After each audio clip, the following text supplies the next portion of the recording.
역대상 18장부터 이제 한 20장까지에 이르는 그 기록 속에는 역대상 18장부터는 다윗이 이제 승전하게 되었던 그 전쟁의 승리에 관한 기록을 좀 남겨두고 있습니다. 18장만 우선 이제 놓고 우리가 보면 18장부터 20장까지는 다윗이 이제 전쟁에서 그러니까 얻게 되었던 승리에 관한 이야기를 기록하고 있는데, 우선 18장만 따로 우리가 놓고 보게 되어지면 18장은 크게 두 파트로 좀 나누어집니다. 우선은 그 다윗이 국제 관계를 어떻게 했는가라고 하는 부분과, 그리고 다윗이 내정을 어떻게 다스렸는가, 그러니까 이스라엘을 어떻게 다스렸는가라는 내정 통치에 관한 부분. 그래서 국제 관계와 이제 내정 통치에 관한 두 파트로 나누어서 볼 수가 있는데요. 우선 국제 관계를 보시게 되어지면 당시는 오늘날 우리가 살아가고 있는 시대와는 좀 달랐죠. 기본적으로는 물리적 힘의 대결을 통해서 국가 간의 서열이 결정되어지던 시대였습니다. 그렇게 이제 그 시대 속에서 그러한 방법에 맞춰서 하나님께서는 다윗에게 여러 나라들과의 어떤 이 전쟁을 치르게 하시는데, 가장 먼저 등장하고 있는 것은 블레셋과의 전쟁을 통해서 영토가 확장되었다라고 하는 사실이고요. 그리고 이어지는 전쟁은 모압과의 전쟁이었습니다. 그리고 소바와의 전쟁이 3절부터 4절에 기록되고, 아람과의 전쟁이 5절에서 기록되어지는데, 5절부터 이제 기록되어지는데, 뭐 구체적인 내용들은 우리가 좀 이전에 기록되어 있던 뭐 사무엘서라든가 이런 것들을 좀 참조해서 좀 살펴보시면 좋을 것 같고요. 하맛과의 어떤 관계, 그리고 그러니까 이어지는 내용은 이 하맛과의 관계, 그리고 이 하맛과의 관계에서는 전쟁 없이 조공을 받았다라고 하는 이야기로, 이 앞서 기록되어 있었던 아람과의 전쟁은 그렇게 확장되어져서 9절로부터 11절까지 기록이 되어집니다. 그리고 12절과 13절에서는 에돔과의 전쟁에 관해서 이야기가 되고 있고요.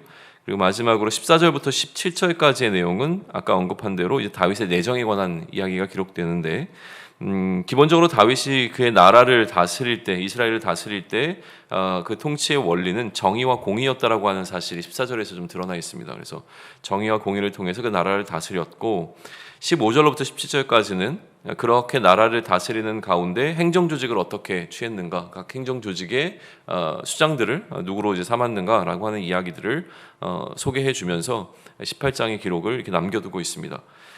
역대기 기자가 이 18장에서 하고 싶었던 이야기는 굉장히 선명해 보입니다. 우선 6절을 다시 한번 보시게 되면 다윗이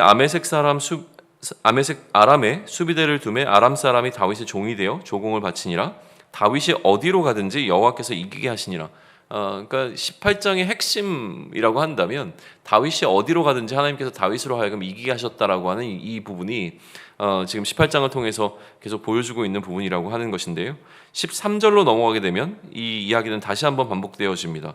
다윗이 에돔의 수비대를 두매 에돔 사람이 다 다윗의 종이 되니라. 다윗이 어디로 가든지 여호와께서 이기게 하셨더라. 이것은 이제 역대기 기자가 다윗의 그 역사를 바라보면서 거기에 그가 이제 첨부하고 있는 내용인데요.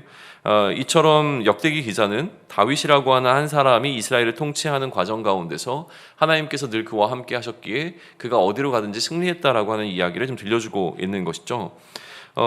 그러니 이런 다윗의 기록을 보게 되어지는 역대기 독자들, 원독자들과 오늘 또 우리들에게 이 역대기 기자가 보여주고자 하는 것은 너무나 선명하다라고 하는 것이에요. 그것은 무엇이냐면 다윗이 어디로 가든지 하나님께서 그를 승리하게 하셨다라고 하는 이 기록은 단순히 그 기록으로 머물러 있는 것이 아니라 오늘을 사는 우리들에게도 그 하나님이 동일하신 하나님이라고 한다면 그 하나님은 다윗에게 그러한 승리를 경험하게 하셨던 것과 마찬가지로 오늘을 살아가는 우리들에게, 또한 그 역대기 시대를 살아가고 있는 이스라엘 공동체에게 여전히 동일한 승리를 주실 수 있는 분이라고 하는 사실을 알려주는 것을 통하여 이 백성들로 하여금 하나님을 의지하도록 만들고, 오늘을 살아가는 우리들이 다윗에게 허락하셨던 그 승리와 같은 승리를 우리의 삶 가운데서도 허락하실 것을 기대하게 만드는 그러한 메시지로 오늘 우리에게 주어주고 있다라고 하는 것입니다.